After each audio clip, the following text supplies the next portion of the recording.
ਵਾਹਿਗੁਰੂ ਸਾਹਿਬ ਜੀ।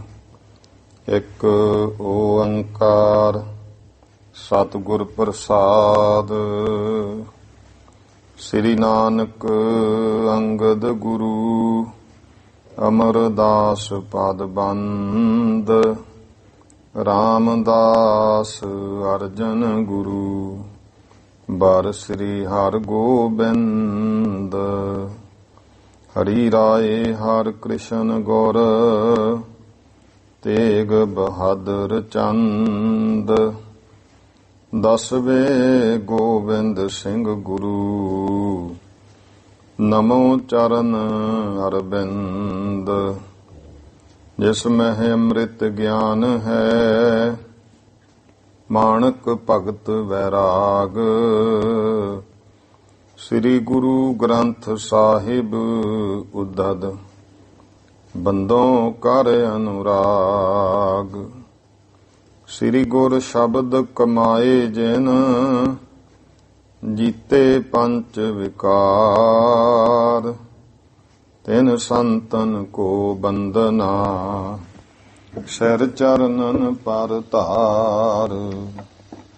ਏਕ ਓੰਕਾਰ ਸਤਿਗੁਰੂ ਤੇ ਪ੍ਰਸਾਦ ਸਚ ਹੋਇ।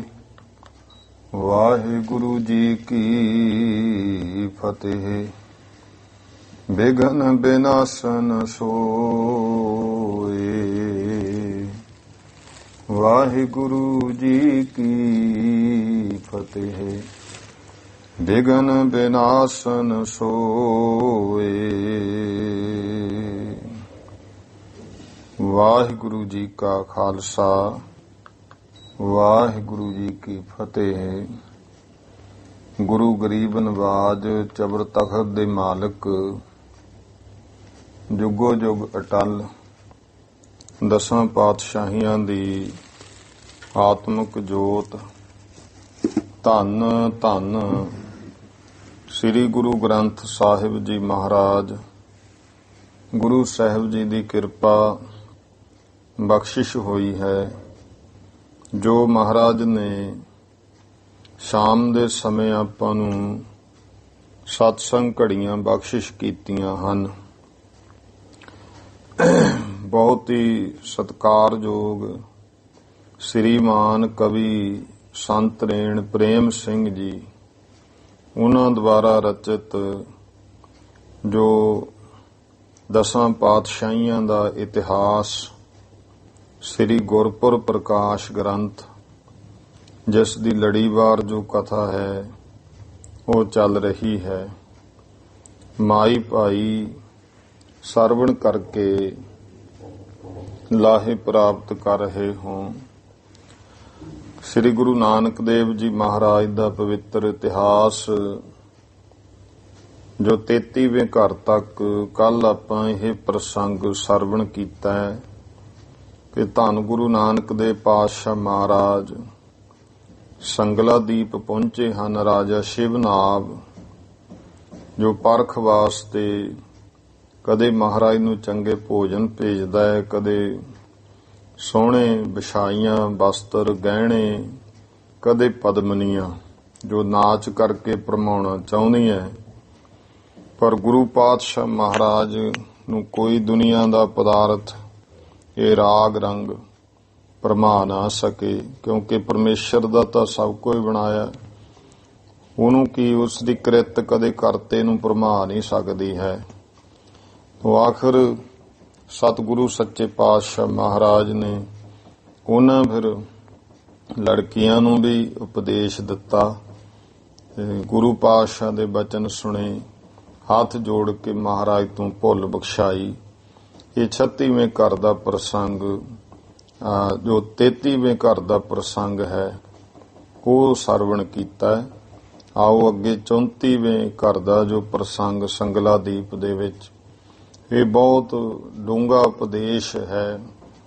ਕਵੀ ਜੀ ਨੇ, ਜਿਵੇਂ ਕਵੀ ਰਾਜ ਭਾਈ ਸੰਤੋਖ ਸਿੰਘ ਜੀ ਨੇ, ਉਹਨਾਂ ਨੇ ਵੀ ਬਹੁਤ ਡੂੰਘਾ ਉਪਦੇਸ਼ ਉਸੇ ਨੂੰ ਆਧਾਰ ਬਣਾ ਕਰਕੇ, ਕਿਉਂਕਿ ਇਹ ਵੀ ਵਿਦਵਾਨ ਸੀ। ਫਿਰ ਗੁਰੂ ਮਹਾਰਾਜ ਗੁਰੂ ਅੰਗਦ ਦੇ ਪਾਤਸ਼ਾਹ ਜੀ ਦੀ ਅੰਸ਼ ਬੰਸ ਹੈ।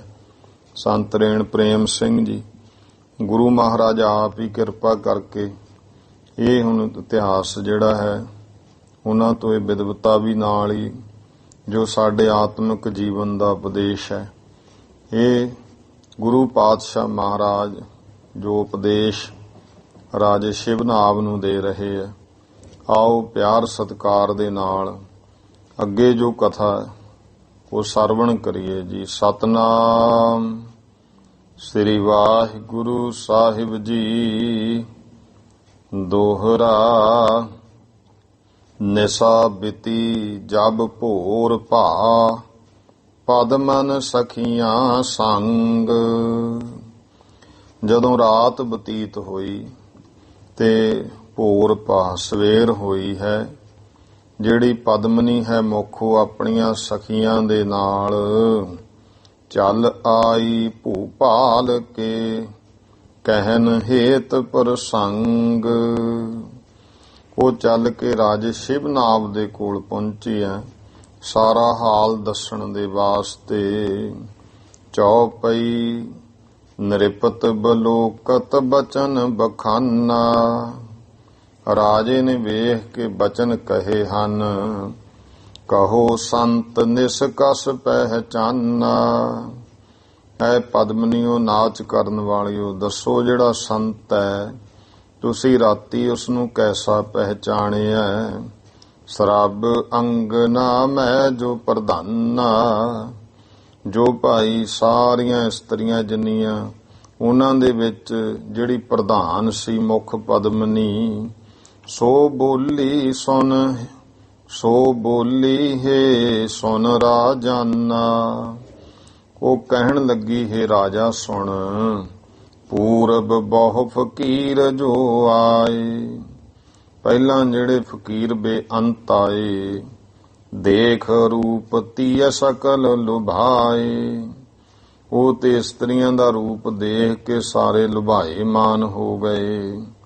ਇਨਕੇ ਤਨ ਕੋ ਤਨਕ ਨ ਪਰਸੇ, ਪਰ ਇਹਨਾਂ ਦੇ ਤਨ ਨੂੰ ਭੂਰਾ ਵੀ ਐਸਾ ਜਿਹੜਾ ਹੈ ਰੂਪ ਨਹੀਂ ਪਰਸਿਆ। ਰਹੇ ਅਡੋਲ ਸੇ ਕੰਚਨ ਗਿਰਸੇ, ਉਹ ਤੇ ਕਹਿੰਦੇ ਪੂਰੇ ਅਡੋਲ ਰਹੇ ਜਿਵੇਂ ਸੋਨੇ ਦਾ ਪਹਾੜ ਐਉਂ ਅਡੋਲ ਹੈ। ਕਿਰਪਾ ਦ੍ਰਿਸ਼ਟ ਪੁਨ ਹਮ ਪਰ ਕੀਨੀ, ਸਗੋਂ ਸੋਨੇ ਵੱਤ ਸ਼ੁੱਧ ਰਹੇ। ਉਹਨਾਂ ਨੇ ਤਾਂ ਸਾਡੇ ਉੱਤੇ ਕਿਰਪਾ ਦੀ ਦ੍ਰਿਸ਼ਟੀ ਕੀਤੀ।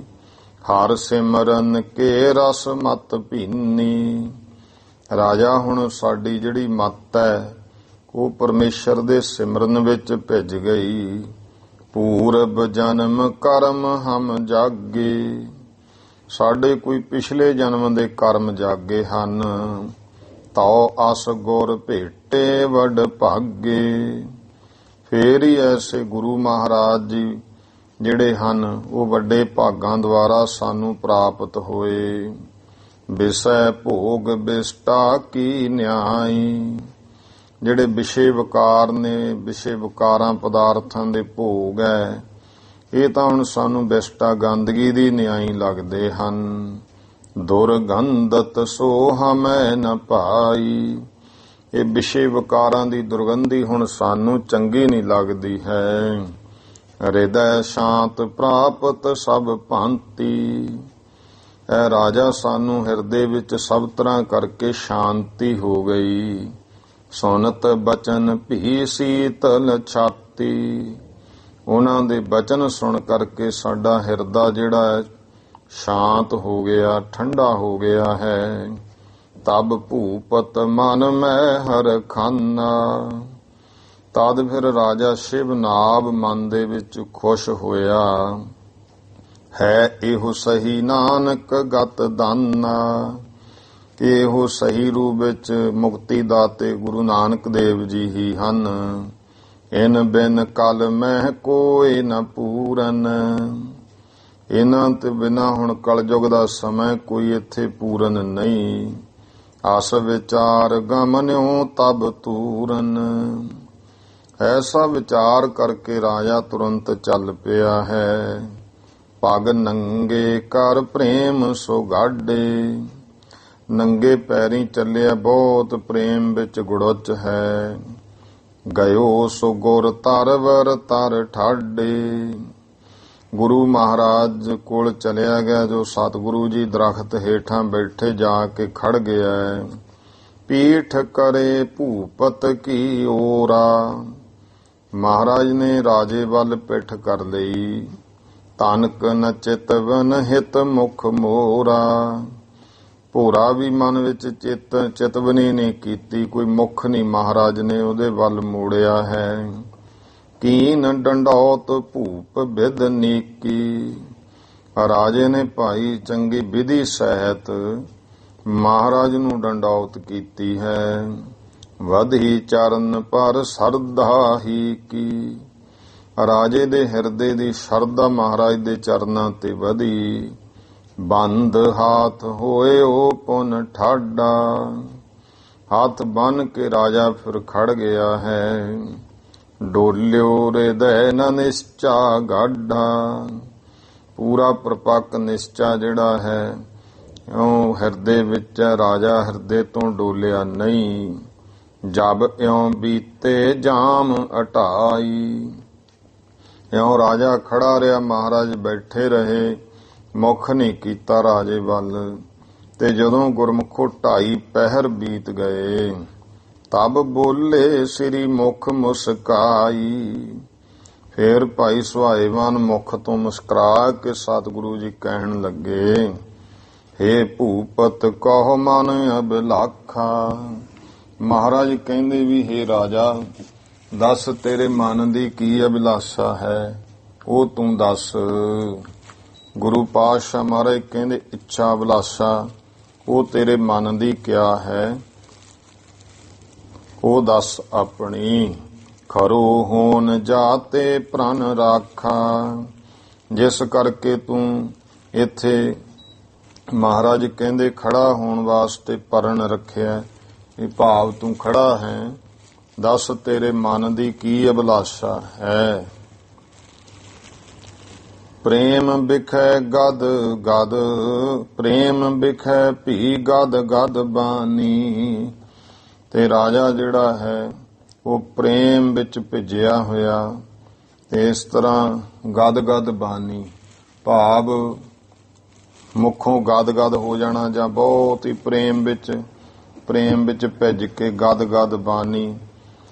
ਸਤਿਗੁਰੂ ਨੂੰ ਇਉਂ ਪਿਆਰ ਵਿੱਚ ਬੋਲਿਆ, ਬੇਨਤੀ ਕੀਤੀ। ਭਨਤ ਬਿਨੈ ਉਸਤਤ ਪਦ ਸਾਨੀ। ਇਹ ਭਾਈ ਬੇਨਤੀ ਕਰਦਾ ਹੈ ਜਿਹੜੀ ਉਸਤਤੀ ਵਿੱਚ ਭਿੱਜੀ ਹੋਈ ਹੈ। ਜਨਮ ਧਨ ਵਡ ਭਾਗ ਹਮਾਰੇ। ਕਹਿਣ ਲੱਗਿਆ ਮਹਾਰਾਜ ਵੀ ਆਹ ਜਨਮ ਸਾਡਾ ਧਨ ਹੈ, ਮੇਰੇ ਵੱਡੇ ਭਾਗ ਹਨ। ਜਾਂ ਤੇ ਦਰਸ਼ਨ ਭਏ ਤੁਮਾਰੇ। ਜਿਸ ਕਰਕੇ ਮਹਾਰਾਜ ਤੁਹਾਡੇ ਦਰਸ਼ਨ ਹੋਏ ਹਨ। ਕਹਿ ਇਉਂ ਚਾਰ ਪ੍ਰਦਖਨਾ ਦੀਨੀ। ਇਉਂ ਕਹਿ ਕੇ ਰਾਜੇ ਨੇ 4 ਪ੍ਰਕਰਮਿਆਂ ਕੀਤੀਆਂ। ਚਰਨ ਕਮਲ ਪਰ ਬੰਧਨ ਕੀਨੀ। ਮਹਾਰਾਜ ਦੇ ਚਰਨ ਕਮਲਾਂ ਤੇ ਫਿਰ ਬੰਦਨਾ ਕੀਤੀ। ਪ੍ਰਕਰਮਾ ਜਿਹੜੀ ਗੁਰੂ ਸਾਹਿਬ ਦੀ ਕਰਦੇ ਆ, ਨਮਸਕਾਰ ਕਰਕੇ ਬੈਠ ਕੇ ਕਈ ਪ੍ਰੇਮੀ ਕਰਦੇ ਹਨ ਪ੍ਰਕਰਮਾ, ਚਲੋ ਮਾੜੀ ਗੱਲ ਨਹੀਂ, ਪਰ ਗੁਰਮੁਖੋ ਨਮਸਕਾਰ ਸਾਹਮਣੇ ਹੀ ਕਰ ਲਿਆ ਕਰੋ। ਤੇ ਉਹ ਵੀ ਹੈ, ਕਈ ਹੁਣ ਆਲੇ ਦਾਲੇ ਕਿਤੇ ਉਧਰ ਦੀ ਵੀ ਪਿੱਛੇ ਦੀ ਵੀ ਆ ਕੇ ਜਿਹੜਾ ਨਮਸਕਾਰ ਸੀਸ ਨਵਾ ਕੇ ਕਰਨੀ ਹੈ, ਉਹ ਸਾਹਮਣੇ ਉਦੋਂ ਬਾਅਦ ਹੱਥ ਬੰਨ ਕੇ ਵਾਹਿਗੁਰੂ ਵਾਹਿਗੁਰੂ ਕਰਦੇ ਪ੍ਰਕਰਮਾ ਕਰ ਲਓ। ਉਹ ਫਿਰ ਜਿਹੜਾ ਹੈ ਜਗ੍ਹਾ ਦੇ ਹਿਸਾਬ ਨਾਲ ਵੀ ਹੁੰਦਾ, ਉੱਥੇ ਹੀ ਮੱਥਾ ਟੇਕਿਆ ਵੇ। ਕਈ ਚਾਰੇ ਪਾਸੇ ਖੂੰਜਿਆਂ ਤੋਂ ਟੇਕਦੇ, ਮਹਾਰਾਜ ਦਾ ਕੋਈ ਖੂੰਜਾ ਰਹਿ ਨਾ ਜਾਵੇ। ਇਉਂ ਨਹੀਂ ਹੈ, ਗੁਰੂ ਸਾਹਿਬ ਜੀ ਪ੍ਰਤੱਖ ਨੇ। ਇਹ ਆਪਾਂ ਨਮਸਕਾਰ ਕਰਨੀ ਹੈ, ਸਾਹਮਣੇ ਆ ਜਦੋਂ ਆਉਨੇ ਆ ਨਮਸਕਾਰ ਮੱਥਾ ਲਾ ਕੇ, ਉਦੋਂ ਬਾਅਦ ਜਿਹੜੀ ਪ੍ਰਕਰਮ ਹੈ ਵਾਹਿਗੁਰੂ ਵਾਹਿਗੁਰੂ ਕਰਦੇ ਕਰ ਲਓ, ਹੱਥ ਬੰਨ ਕੇ ਆਲੇ ਦਾਲੇ। ਤੇ ਇਸ ਤਰ੍ਹਾਂ ਹੋ ਜਾਂਦਾ। ਇਉਂ ਮਹਾਰਾਜ ਦੇ ਗੁਰੂ ਸਾਹਿਬ ਕਿਰਪਾ ਕਰਦੇ ਆ। ਤੋ ਰਾਜੇ ਨੇ ਪ੍ਰਕਰਮਿਆ ਕਰਕੇ ਫੇਰ ਆ ਕੇ ਸਾਹਮਣੇ ਚਰਨ ਕਮਲਾਂ ਤੇ ਬੰਦਨਾ ਕੀਤੀ। ਸਰਬ ਭਾਂਤ ਮੁਝ ਦਾਸ ਜਨੀਜੈ। ਬੇਨਤੀ ਕੀਤੀ ਮਹਾਰਾਜ ਸਾਰੇ ਤਰ੍ਹਾਂ ਕਰਕੇ ਮੈਨੂੰ ਆਪਣਾ ਸੇਵਕ ਜਾਣੋ, ਦਾਸ ਜਾਣੀਏ। ਚੱਲ ਕਰ ਭਵਨ ਪੁਨੀਤ ਕਰੀਜੈ। ਕਿਰਪਾ ਕਰੋ ਮਹਿਲਾਂ ਚੱਲੋ, ਉਸ ਮਹਿਲ ਨੂੰ ਵੀ ਮਹਾਰਾਜ ਤੁਸੀਂ ਪਵਿੱਤਰ ਕਰ ਦੇਵੋ। ਪੂਰਬ ਧਰਮਸਾਲ ਬਨਵਾਵੋ। ਮਹਾਰਾਜ ਕਹਿਣ ਲੱਗੇ, ਰਾਜਾ ਪਹਿਲਾਂ ਧਰਮਸਾਲ ਬਣਵਾ, ਇੱਥੇ ਬਹੁਰ ਆਏ ਹਮ ਕੋ ਲੈ ਜਾਵੋ। ਵੀ ਫੇਰ ਆ ਕੇ ਤੁਸੀਂ ਸਾਨੂੰ ਲੈ ਜਾਣਾ ਹੈ। ਸੁਨ ਕਰ ਭੂਪਤ ਸਦਨ ਸਿਧਾਇਓ।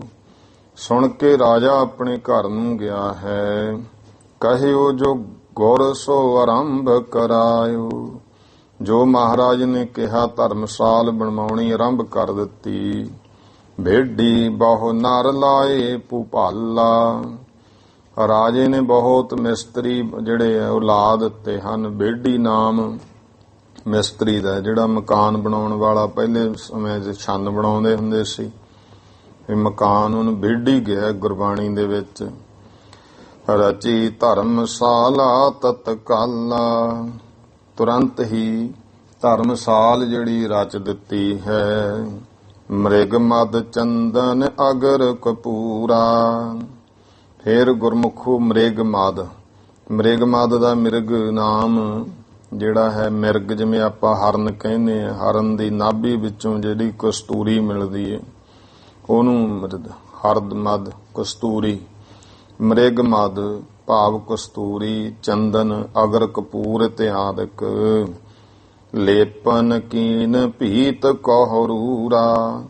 ਪੁਰਾਣੇ ਸਮਿਆਂ ਦੇ ਵਿੱਚ ਗੁਰਮੁਖੋ ਇਹ ਜਿਵੇਂ ਅੱਗੇ ਮਾਈਆਂ ਪਰੋਲਾ ਫੇਰਦੀਆਂ ਹੁੰਦੀਆਂ ਸੀ, ਤੇ ਉਹ ਨਾ ਜਦੋਂ ਮਕਾਨ ਬਣਾ ਕੇ, ਹੁਣ ਤਾਂ ਪਲਾਸਟਰ ਹੋ ਜਾਂਦਾ, ਕੱਚੀਆਂ ਅੱਗੇ ਹੁੰਦੇ ਸਨ, ਤੇ ਉਹਦੇ ਤੇ ਫਿਰ ਜਿਹੜਾ ਉੱਤੋਂ ਜਿਵੇਂ ਇੱਕ ਲੇਪ ਕਰ ਦਿੰਦੇ ਹੁੰਦੇ ਸੀ, ਪਰੋਲੇ ਵੱਤ ਮਿਲਾ ਕੇ ਉਹ ਸੁਗੰਧੀ ਵਾਲਾ ਕਰਦੇ ਹੁੰਦੇ ਸੀ। ਇਹੋ ਜਿਹੀਆਂ ਚੀਜ਼ਾਂ ਕਸਤੂਰੀ, ਚੰਦਨ, ਅਗਰ ਕਪੂਰ ਵਗੈਰਾ ਉਹ ਮਿਲਾ ਲੈਣੇ ਤੇ ਉਹਦਾ ਫਿਰ ਲੇਪ ਜਾਂ ਸਾਰੇ ਤਾਂ ਕਿ ਸੁਗੰਧੀਆਂ ਹੋਣ। ਲੇਪਨ ਕੀਨ ਭੀਤ ਕਹਰੂਰਾ। ਭੀਤ ਕੰਧ ਨੂੰ ਕਹਿੰਦੇ ਆ, ਰੂਰਾ ਸੁੰਦਰ। ਭਾਈ ਕੰਧਾਂ ਨੂੰ ਇਹਦਾ ਸੁੰਦਰ ਲੇਪਨ ਕੀਤਾ ਹੈ। ਬਹੁਤ ਸੁੰਦਰ ਤਹਿ ਦਰ ਬਨਵਾਏ। ਬਹੁਤ ਸੋਹਣਾ ਸੁੰਦਰ ਉਸ ਦਾ ਦਰਵਾਜ਼ਾ ਬਣਾਇਆ ਹੈ। ਭਾਂਤ ਅਨੇਕ ਬਿਛੌਨਾ ਛਾਏ। ਅਨੇਕਾਂ ਤਰ੍ਹਾਂ ਦੇ ਸੋਹਣੇ ਭਾਈ ਬਿਛੌਣੇ ਵਿਛਾਏ ਹਨ। ਸੁੱਠ ਪਰਅੰਕ ਇੱਕ ਤਾਹਾਂ ਡਸਾਇਓ। ਇੱਕ ਭਾਈ ਸੁੰਦਰ ਪਲੰਘ ਫਿਰ ਉੱਥੇ ਰਾਜੇ ਨੇ ਢਹਾ ਦਿੱਤਾ ਹੈ।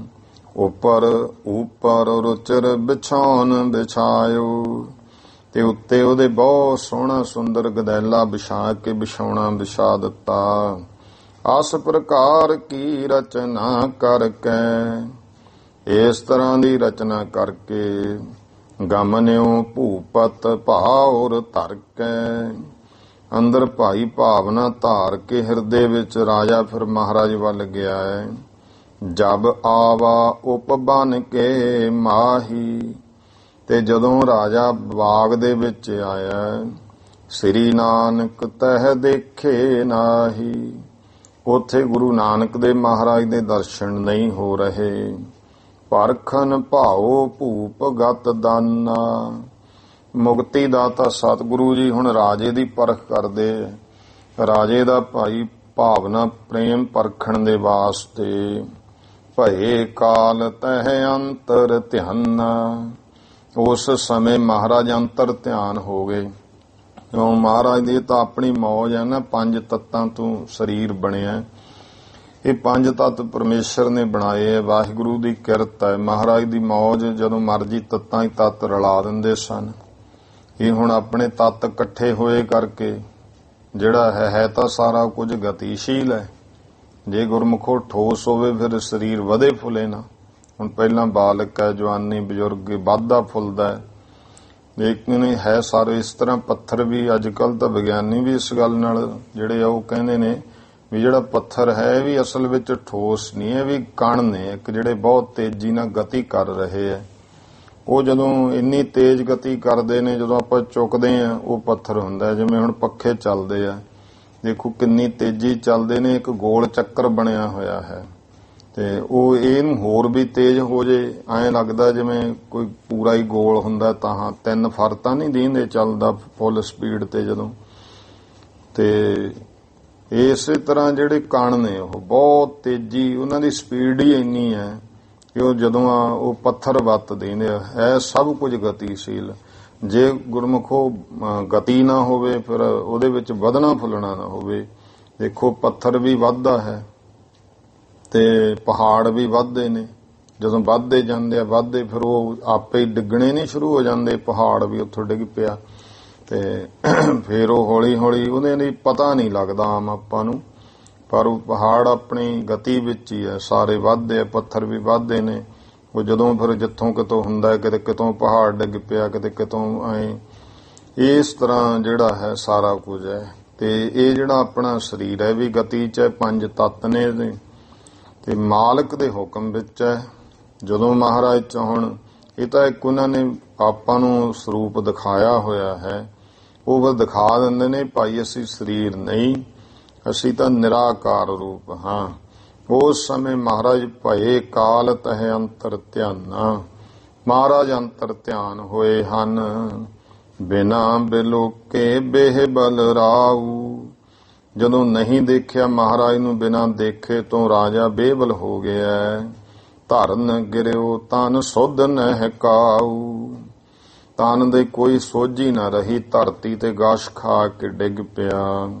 ਸਵੇਦ ਅੰਗ ਪੁਨ ਲੋਚਨ ਨੀਰਾ, ਮੁਖ ਚਿੱਟਾ ਹੋ ਗਿਆ ਤੇ ਅੱਖਾਂ ਚੋਂ ਪਾਣੀ ਵਗਦਾ। ਲੱਗੀ ਮਿਰਤਕਾ ਸਗਲ ਸਰੀਰਾ, ਮਿਰਤਕਾ ਮਿੱਟੀ ਸਾਰੇ ਸਰੀਰ ਨੂੰ ਲੱਗ ਗਈ। ਗੁਰ ਬਿਯੋਗ ਮਹਿ ਮੂਰਛਾ ਖਾਈ, ਸਤਿਗੁਰੂ ਦੇ ਦਰਸ਼ਨ ਨਹੀਂ ਹੋਏ, ਗੁਰੂ ਸਾਹਿਬ ਦੇ ਵਿਜੋਗ ਵਿੱਚ ਮੂਰਛਾ ਗਸ ਖਾ ਗਿਆ। ਦੇਖ ਪ੍ਰੇਮ ਪ੍ਰਗਟੇ ਜਗ ਰਾਈ, ਰਾਜੇ ਦਾ ਪ੍ਰੇਮ ਵੇਖ ਕੇ ਜਗਤ ਦੇ ਮਾਲਕ ਰਾਜਾ ਪ੍ਰਕਾਸ਼ ਰੂਪ ਸਤਿਗੁਰੂ ਜੀ ਪ੍ਰਗਟ ਹੋ ਗਏ। ਮੰਦ ਮੰਦ ਕਰ ਪੌਣ ਚੁਲਾਵਾ, ਹੌਲੀ ਹੌਲੀ ਮਹਾਰਾਜ ਨੇ ਇਹਦੇ ਮੁਖ ਤੇ ਹਵਾ ਚੁਲਾਈ। ਪਹੁੰਚ ਬਦਨ ਜਲ ਫੂਲ ਚਬਾਵਾ, ਤੇ ਫਿਰ ਉਹਦਾ ਮੁਖ ਪੂੰਝਿਆ ਹੈ ਤੇ ਜਲ ਮੂੰਹ ਪੂੰਝ ਕੇ ਉਹਦੇ ਮੂੰਹ ਦੇ ਉੱਤੇ ਜਲ ਜਿਹੜਾ ਹੈ ਉਹ ਚੋਇਆ। ਭੀ ਤਨ ਕੀ ਸੁਧ ਪੁਨ ਅਵਨੀ ਪਾ, ਅਵਨੀ ਪਾ ਰਾਜਾ, ਉਹਨੇ ਭਾਈ ਅਵਨੀ ਕਹਿੰਦੇ ਧਰਤੀ ਨੂੰ, ਪਾ ਨਾਮ ਪਤੀ ਦਾ ਭਾਵ ਰਾਜਾ ਸ਼ਿਵਨਾਵ ਨੂੰ ਸੋਝੀ ਆਈ, ਸੁਧ ਬੁੱਧ ਪਾਈ ਹੈ। ਪ੍ਰੀਤਮ ਦੇਖੇ ਖਰੇ ਸਮੀਪਾ, ਪ੍ਰੀਤਮ ਭਾਵ ਸ੍ਰੀ ਗੁਰੂ ਨਾਨਕ ਦੇਵ ਮਹਾਰਾਜ ਕੋਲ ਖੜੇ ਵੇਖੇ। ਪਾਇਨ ਪਰੇ ਉਤਾਇਲ ਕਰਕੇ, ਚਰਨਾਂ ਤੇ ਪੈ ਗਿਆ ਬਹੁਤ ਕਾਹਲੀ ਕਰਕੇ, ਉਤਾਲ ਛੇਤੀ ਦੇ ਨਾਲ। ਉਗਮ ਆਨੰਦ ਰਹਿਓ ਨ੍ਰਿਪ ਬਰਕੈ, ਰਾਜਾ ਜਿਹੜਾ ਹੈ ਉਤਸ਼ਾਹ ਦੇ ਵਿੱਚ, ਉਗਮ ਪੂਰਾ ਉਲਾਸ ਵਿੱਚ, ਆਨੰਦ ਵਿੱਚ ਹੋ ਗਿਆ ਹੈ। ਧਰਮਸਾਲ ਮੈਂ ਸਿਰ ਜੀ ਸੁਆਮੀ, ਕਹਿੰਦਾ ਮਹਾਰਾਜ ਮੈਂ ਤੁਹਾਡੇ ਕਹੇ ਮੁਤਾਬਕ ਧਰਮਸਾਲ ਬਣਵਾ ਦਿੱਤੀ। ਤੁਮ ਕਿਤ ਗਮਨੇ ਅੰਤਰ ਜਾਮੀ, ਹੇ ਅੰਤਰ ਜਾਮੀ ਸਤਿਗੁਰੂ ਤੁਸੀਂ ਕਿੱਥੇ ਚਲੇ ਗਏ ਸੀ। ਅਬ ਚੱਲ ਕਰੀਏ ਨਗਰ ਪਵਿੱਤਰਾ, ਹੁਣ ਮਹਾਰਾਜ ਚੱਲ ਕੇ ਨਗਰ ਨੂੰ ਪਵਿੱਤਰ ਕਰੋ। ਬੈਸ ਰਾਜੀਏ ਭਉਨ ਬਚਿਤਰਾ, ਤੇ ਮਹਾਰਾਜ ਕਿਰਪਾ ਕਰੋ ਉੱਥੇ ਆਪਣਾ ਬੈਸ ਰਾਜੀਏ, ਬੈਠ ਕਰਕੇ ਸਥਿਤ ਹੋ ਕੇ ਉਸ ਧਰਤੀ ਤੇ। ਬਚਿਤਰਾ ਜੋ ਭਉਨ ਬਚਿਤਰਾ, ਭਉਨ ਨਾਮ ਹੈ ਭਾਵ ਜਿਹੜਾ ਬਚਿੱਤਰ, ਨਾਨਾ ਤਰ੍ਹਾਂ ਦਾ ਬੜਾ ਚਿੱਤਰਕਾਰੀ ਕੀਤੀ ਉਹ ਮੰਦਿਰ ਬਣਿਆ ਹੈ, ਭਾਵ ਧਰਮਸਾਲ। ਉੱਥੇ ਸਤਿਗੁਰੂ ਜੀ ਕਿਰਪਾ ਕਰੋ, ਬੈਠੋ। ਮਹਾਰਾਜ ਨੂੰ ਬੇਨਤੀ ਕਰਦਾ ਹੈ। ਬਿਨੈ ਸਹਿਤ ਸੁਨਨ ਸੁਨ ਬਾਣੀ, ਬੇਨਤੀ ਸਹਿਤ ਮਹਾਰਾਜ ਨੇ ਉਹਦੇ ਭਾਈ ਬੇਨਤੀ ਜਿਹੜੀ ਹੈ ਬਚਨ ਬਿਨੈ ਸਹਿਤ ਇਹ ਸੁਣੇ ਹਨ। ਨ੍ਰਿਪਤ ਸੰਗ ਗਮਨੇ ਗਤ ਦਾਨੀ, ਮੁਕਤੀ ਦਾਤਾ ਸਤਿਗੁਰੂ ਜੀ ਰਾਜੇ ਦੇ ਨਾਲ ਫਿਰ ਚੱਲੇ ਹਨ। ਧਰਮਸਾਲ ਮਹਿ ਰੁਚਿਰ ਪ੍ਰਿਅੰਕਾ। ਧਰਮਸਾਲ ਦੇ ਵਿੱਚ ਸੋਹਣਾ ਪਲੰਗ ਡਾਹਿਆ ਹੈ। ਤਹਿ ਬੈਸਾਏ ਸੋ ਬਦਨ ਮਿਅੰਕਾ। ਗੁਰੂ ਪਾਤਸ਼ਾਹ ਮਹਾਰਾਜ ਜੀ ਮਿਅੰਕ ਨਾਮ ਗੁਰਮੁਖੋ ਚੰਦ ਦਾ ਹੈ। ਚੰਦਰਮਾ ਮੁਖ ਸਤਿਗੁਰੂ ਜੀ ਨੂੰ ਉਸ ਤੇ ਬਿਠਾਇਆ। ਸਗਰੇ ਨਗਰ ਬੜਾਹੇ ਉਛਾਹਾ। ਸਾਰੇ ਨਗਰ ਦੇ ਵਿੱਚ ਉਤਸ਼ਾਹ ਵਧਿਆ ਹੈ। ਦਰਸ਼ਨ ਹਿਤ ਨਰ ਨਾਰ ਉਮਾਹਾ। ਮਾਈ ਭਾਈ ਦੇ ਵਿੱਚ ਦਰਸ਼ਨ ਕਰਨ ਪ੍ਰਤੀ ਉਤਸ਼ਾਹ ਹੈ। ਪਾਇਨ ਨਿਕਟੋ ਪਾਇਨ ਧਰਹੀ। ਮਹਾਰਾਜ ਦੇ ਚਰਨਾਂ ਕੋਲੇ ਭੇਟਾ ਧਰਦੇ ਹਨ। ਹਾਥ ਜੋੜ ਕੇ ਬੰਦਨ ਕਰਹੀ। ਹੱਥ ਜੋੜ ਕਰਕੇ ਮਹਾਰਾਜ ਨੂੰ ਬੰਦਨਾ ਕਰਦੇ ਨੇ। ਕਾਂਚਨ ਥਾਰ ਭੂਪ ਨਿਜ ਧਾਰਾ। ਇੱਕ ਭਾਈ ਸੋਨੇ ਦਾ ਥਾਲ ਰਾਜੇ ਨੇ ਹੱਥਾਂ ਵਿੱਚ ਫੜਿਆ। ਪੰਜ ਮੁਖੀ ਦੀਪਕ ਕ੍ਰਿਤ ਬਾਰਾ। ਪੰਜ ਮੁਖੀਆ ਦੀਵਾ ਘਿਓ ਦੇ ਨਾਲ ਬਾਲਿਆ ਹੈ। ਭਾਵ ਇੱਕ ਦੀਵੇ ਵਿੱਚ ਹੀ ਪੰਜ ਜੋਤਾਂ, ਪੰਜ ਮੂੰਹ ਜੇ ਬਣ ਜਾਂਦੇ ਆ, ਉਹਨੂੰ ਪੰਜ ਮੁਖੀ ਜਿਹੜਾ ਹੈ ਦੀਵਾ ਉਹ ਬਾਲਿਆ ਹੈ। ਤੇ ਗੁਰੂ ਪਾਤਸ਼ਾਹ ਮਹਾਰਾਜ ਦੀ ਆਰਤੀ ਕੀਤੀ। ਇਹਦੇ ਵਿੱਚ ਸਾਰੀ ਭਾਵਨਾ, ਜਿਵੇਂ ਹੁਣ ਵੀ ਕਈ ਜਗ੍ਹਾ ਤੇ ਕਰਦੇ ਆ ਕੁਝ ਗੱਲਾਂ ਦਾ ਜਿਹੜਾ ਹੈ, ਜਿਹੜੇ ਅਣਜਾਣ ਨੇ ਉਹ ਕਿੰਤੂ ਪ੍ਰੰਤੂ ਵੀ ਕਰਦੇ ਆ ਜੀ। ਫਲਾਣੀ ਜਗ੍ਹਾ ਦੀਵੇ ਰੱਖ ਕੇ ਆਰਤੀ ਕਰਦੇ ਨੇ, ਨਿਹੰਗ ਸਿੰਘ ਵੀ ਕਰਦੇ ਆ। ਉਹਨਾਂ ਦਾ ਭਾਵ ਹੁੰਦਾ ਹੈ। ਤੁਸੀਂ ਦੇਖੋ ਫਿਰ ਉਹ ਜਦੋਂ ਕਿਸੇ ਗੱਲ ਦਾ ਖੰਡਨ ਕਰਨਾ ਨਾ, ਅਸਲ ਵਿੱਚ ਗੁਰਬਾਣੀ ਨੂੰ ਗੁਰਮੁਖੋ ਸਮਝਣਾ ਇਹ ਕੋਈ ਮਾਮੂਲੀ ਜੀ ਗੱਲ ਨਹੀਂ ਹੈ ਵੀ ਅਸੀਂ ਤੁਕ ਪੜ੍ਹੀ ਸਾਨੂੰ ਇਉਂ ਹੋ ਗਿਆ ਵਾਸਾ, ਉਹ ਫਿਰ ਚੱਕ ਦਿੰਦੇ ਆ ਕੰਮ। ਇਹ ਦੇਖੋ ਬਾਣੀ 'ਚ ਲਿਖਿਆ ਹੋਇਆ ਜੀ, ਖੰਡਨ ਕੀਤਾ ਇਹਦਾ ਦੀਵਿਆਂ ਵਾਲਾ ਗੁਰੂ ਸਾਹਿਬ ਨੇ ਤਾਂ ਇਹ ਲਿਖਿਆ ਹੋਇਆ ਜਿਹੜਾ ਆਪਾਂ ਆਰਤੀ ਦਾ ਸ਼ਬਦ ਪੜ੍ਹਦੇ ਹਾਂ। ਗਗਨ ਮੈਂ ਥਾਲ ਰਵ ਚੰਦ ਦੀਪਕ ਬਨੇ। ਤਾਰਿਕਾ ਮੰਡਲ ਜਨਕ ਮੋਤੀ। ਧੂਪ ਮਨ ਆਨਲੋ ਪਵਨ ਚਬਰੋ ਕਰੇ। ਸਗਲ ਬਨ ਰਾਏ ਫੂਲੰਤ ਜੋਤੀ। ਕੈਸੀ ਆਰਤੀ ਹੋਏ ਭਵ ਖੰਡਣਾ ਤੇਰੀ। ਆਰਤੀ ਅਨਹਤਾ ਸ਼ਬਦ ਬਾਜੰਤ ਭੇਰੀ। ਇਹ ਗੁਰਮੁਖੋ ਇਤਿਹਾਸਕ ਪੱਖ ਹੈ ਇਹਦੇ ਨਾਲ ਜੁੜਿਆ ਹੋਇਆ ਸ਼ਬਦ ਨਾਲ, ਕਿ ਉੱਥੇ ਜਿਹੜੇ ਵਿਰਾਟ ਰੂਪ ਨਿਰਾਕਾਰ ਬ੍ਰਹਮ ਨੂੰ ਨਹੀਂ ਮੰਨਦੇ, ਕੇਵਲ ਇੱਕ ਮੂਰਤੀ ਨੂੰ ਹੀ ਬ੍ਰਹਮ ਮੰਨ ਲਿਆ। ਉੱਥੇ ਫਿਰ ਮਹਾਰਾਜ ਨੇ ਕਿਹਾ ਵੀ ਭਾਈ ਵਿਰਾਟ ਰੂਪ ਪਰਮੇਸ਼ਰ ਦੀ ਆਰਤੀ ਹੋ ਰਹੀ ਹੈ, ਲੇਕਿਨ ਇਸ਼ਟ ਰੂਪ ਦੇ ਵਿੱਚ ਇੱਕ ਹੈ ਜੋ ਪ੍ਰਮਾਤਮਾ ਜਰਰੇ ਜਰਰੇ ਵਿੱਚ ਸਮਾਇਆ। ਇੱਕ ਭਾਈ ਜਿਵੇਂ ਇਸ਼ਟ ਰੂਪ ਹੈ ਸ੍ਰੀ ਗੁਰੂ ਗ੍ਰੰਥ ਸਾਹਿਬ ਸੱਚੇ ਪਾਤਸ਼ਾਹ।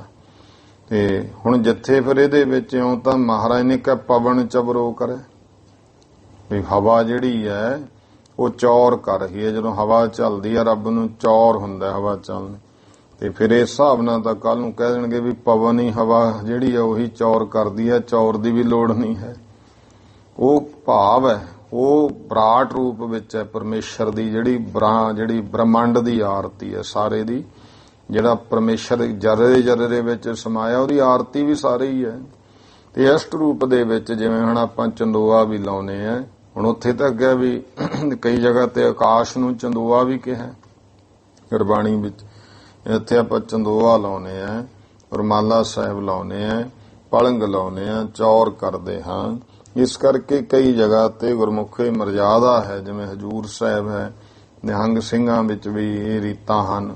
ਤੇ ਐਵੇਂ ਹੀ ਨਹੀਂ ਹੁੰਦਾ, ਠੀਕ ਹੈ ਚਲੋ ਨਹੀਂ ਕਰਨਾ ਉਹ ਵੱਖਰੀ ਗੱਲ ਹੈ, ਪਰ ਅੱਜ ਰਿਵਾਜ ਬਣ ਗਿਆ ਹੈ ਪ੍ਰਚਾਰਕਾਂ ਦਾ, ਕਿਉਂ ਬਹਿਣਾ ਸਟੇਜ ਤੇ ਆਪਦੀਆਂ ਹੀ ਗੱਲਾਂ, ਫਲਾਨਾ ਸਾਡੇ ਐਂ ਕਰਦੇ ਟਮਕਾਣੇ। ਅਸਲ ਵਿੱਚ ਜਿਹੜਾ ਕੋਈ ਪ੍ਰੇਮੀ ਆਇਆ ਨਾ ਉਹਨਾਂ ਨੂੰ ਗੁਰਬਾਣੀ ਦਾ ਆਤਮਿਕ ਉਪਦੇਸ਼ ਦੇਣਾ ਹੁੰਦਾ, ਨਾ ਕਿ ਖੰਡਣਾ ਮੰਡਣਾ ਵਿੱਚ ਪਈ ਰਹਿਣਾ, ਉਹੀ ਘੰਟਾ ਬਤੀਤ ਕਰ ਦੇਣਾ। ਤੇ ਲੋਕਾਂ ਦੀ ਵੀ ਰੁਚੀ ਇਹੋ ਜਿਹੀਆਂ ਗੱਲਾਂ ਵਿੱਚ ਵੱਧ ਹੋ ਗਈ ਹੈ, ਇਹ ਚਟਪਟੀਆਂ ਸੁਣਨੀਆਂ।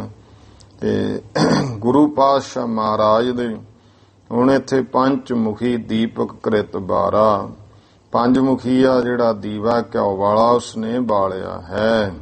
ਕਰੀ ਆਰਤੀ ਖੋੜਸ ਪੂਜਾ। ਇਹ ਸੰਤਰੇਣ ਪ੍ਰੇਮ ਸਿੰਘ ਜੀ ਕਹਿੰਦੇ ਭਾਈ ਉਸਨੇ ਆਰਤੀ ਕੀਤੀ ਤੇ ਖੋੜਸ ਪੂਜਾ ਕੀਤੀ, 16 ਤਰ੍ਹਾਂ ਦੀ ਪੂਜਾ ਦੱਸੀ ਹੈ। ਸੰਤਰੇਨ ਦਿਖਰਾਓ ਹਮੂਜਾ।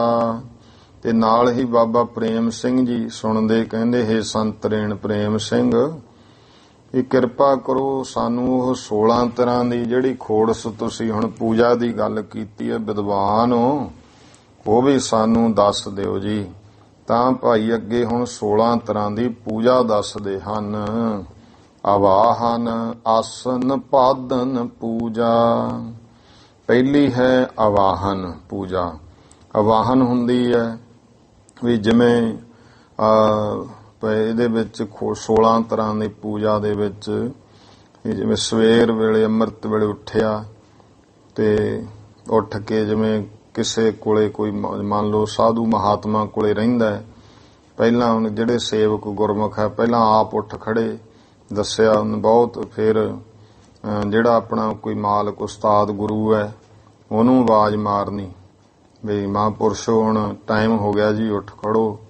ਤੇ ਉੱਠਣ ਜਦੋਂ ਉਹਨਾਂ ਨੂੰ ਉਠਾਉਣਾ ਫਿਰ ਹੁਣ ਐ ਤਾਂ ਨਹੀਂ ਇਹ ਆਵਾਜ਼ ਮਾਰ ਕੇ ਚਲੇ ਜਾਣਾ, ਤੇ ਨਾਲ ਹੀ ਜਦੋਂ ਆਵਾਜ਼ ਮਾਰ ਕੇ ਉਠਾਉਣਾ ਨਾਲ ਪ੍ਰਣਾਮ ਵੀ ਕਰਦਾ ਸੇਵਕ।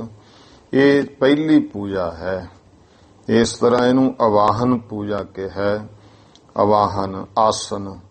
ਫਿਰ ਗੁਰਮੁਖੋ ਜਿਹੜਾ ਹੈ ਆਸਨ ਪੂਜਾ ਹੈ, ਜਿਵੇਂ ਉਸ ਸਥਾਨ ਦੇ ਝਾੜੂ ਲੇਪਨ ਇਹੋ ਜਿਹਾ ਪ੍ਰੇਮ ਦੇ ਨਾਲ ਜਿਵੇਂ ਪੋਚਾ ਵਗੈਰਾ ਜਾਂ ਸਫਾਈ ਕਰਨੀ, ਜਿੱਥੇ ਆਸਣ ਲਾਉਣਾ ਉਹਨੂੰ ਕਿਹਾ ਜਾਂਦਾ ਪ੍ਰੇਮ ਸਹਿਤ ਕਰਨਾ, ਇਹਨੂੰ ਆਸਨ ਪੂਜਾ। ਅੱਗੇ ਹੈ ਪਾਦਨ ਪੂਜਾ। ਇਹ ਤੀਜੀ ਹੈ ਪੂਜਾ ਪਾਦਨ, ਭਾਵ ਚਰਨ ਨੂੰ ਧੋਣਾ, ਬਸਤਰਾਂ ਨਾਲ ਸਾਫ਼ ਕਰਨੇ, ਇਹ ਪਾਦਨ ਪੂਜਾ ਹੈ। ਅਰਗ ਪਸ਼ਨਾਨ, ਆਚਮਨ ਲੂਜਾ। ਫਿਰ ਚੌਥੀ ਹੈ ਅਰਗ ਪੂਜਾ। ਜਿਵੇਂ ਫਿਰ ਹੱਥ ਮੂੰਹ ਜਿਹੜਾ ਉਠਾਉਣ ਤੋਂ ਬਾਅਦ ਹੱਥ ਮੂੰਹ ਧਵਾਉਣੇ ਹਨ ਪ੍ਰੇਮ ਨਾਲ, ਉਹ ਵੀ ਇਹਨੂੰ ਅਰਗ ਪੂਜਾ ਕਹਿੰਦੇ ਹਨ। ਤੇ ਫਿਰ ਗੁਰਮੁਖੋ ਅਰਗ ਤੇ ਅੱਗੇ ਆ ਗਿਆ ਇਸ਼ਨਾਨ। ਅਰਗ, ਇਸ਼ਨਾਨ, ਆਚਮਨ ਲੂਜਾ। ਪੰਜਵੀਂ ਹੈ ਇਸ਼ਨਾਨ ਪ੍ਰੇਮ ਸਹਿਤ। ਫਿਰ ਆਪਣੇ ਭਾਈ ਜਿਹੜਾ ਗੁਰੂ ਦਾ ਆਪਣੇ ਮਹਾਤਮਾ ਦਾ ਪ੍ਰੇਮ ਨਾਲ ਇਸ਼ਨਾਨ ਜਦੋਂ ਕਰ ਲਿਆ, ਬਸਤਰ ਨਾਲ ਉਹਦੇ ਸਰੀਰ ਨੂੰ ਸਾਫ਼ ਕਰਨਾ, ਪੂੰਝਣਾ, ਇਹ ਵੀ ਪੂਜਾ ਚ ਗਿਣਿਆ। ਅੱਗੇ ਛੇਵਾਂ ਆ ਗਿਆ ਆਚਮਨ। ਆਚਮਨ ਹੁੰਦਾ ਜਿਵੇਂ ਦਾਤਣ ਕੁਰਲਾ, ਇਹ ਕਰਵਾਉਣਾ, ਇਹਨੂੰ ਆਚਮਨ ਪੂਜਾ ਕਹਿੰਦੇ ਹੈ। ਸੱਤਵਾਂ ਲੂਜਾ। ਲੂਜਾ ਹੁੰਦਾ ਸੇਵਾ ਦੇ ਵਿੱਚ ਫਿਰ ਲੁੱਝ ਜਾਣਾ, ਤਦਾਕਾਰ ਹੋ ਜਾਣਾ, ਸੇਵਾ ਚ ਲੱਗ ਜਾਣਾ ਉਹਦੇ, ਇਹ ਸੱਤਵੀਂ ਹੈ। ਬਸਤਰ, ਮਾਲਾ, ਗੰਧ, ਪਸ਼ੂਪਾ। ਫਿਰ ਅੱਗੇ ਆ ਗਿਆ ਗੁਰਮੁਖੋ ਅੱਠਵੀਂ ਹੈ ਬਸਤਰ। ਸੋਹਣੇ ਜਿਹੜੇ ਬਸਤਰ ਜਿਹੜਾ ਭੂਖਣ ਵਗੈਰਾ ਉਹ ਪਹਿਨਾਉਣੇ ਆਪਣੇ ਸੰਤ ਮਹਾਂਪੁਰਸ਼ ਜਾਂ ਗੁਰੂ ਨੂੰ, ਅੰਗ ਤੇ ਸਰੀਰ ਪਰ ਪਹਿਰਾਉਣੇ, ਇਹ ਹੋ ਗਈ ਅੱਠਵੀਂ। ਫਿਰ ਮਾਲਾ ਹੈ, ਫੁੱਲਾਂ ਦੀ ਮਾਲਾ ਜਿਹੜੀ ਹੈ ਉਹ, ਜਾਂ ਰੁਦਰਾਖਰ ਦੀ, ਜਿਵੇਂ ਵੀ ਜਿਸ ਤਰ੍ਹਾਂ ਦਾ ਕੋਈ ਕਿਤੇ ਹੁੰਦਾ ਉਹ ਪਹਿਨਾਉਣੀ। ਤੇ ਅੱਗੇ ਆ ਗਿਆ ਗੰਧ।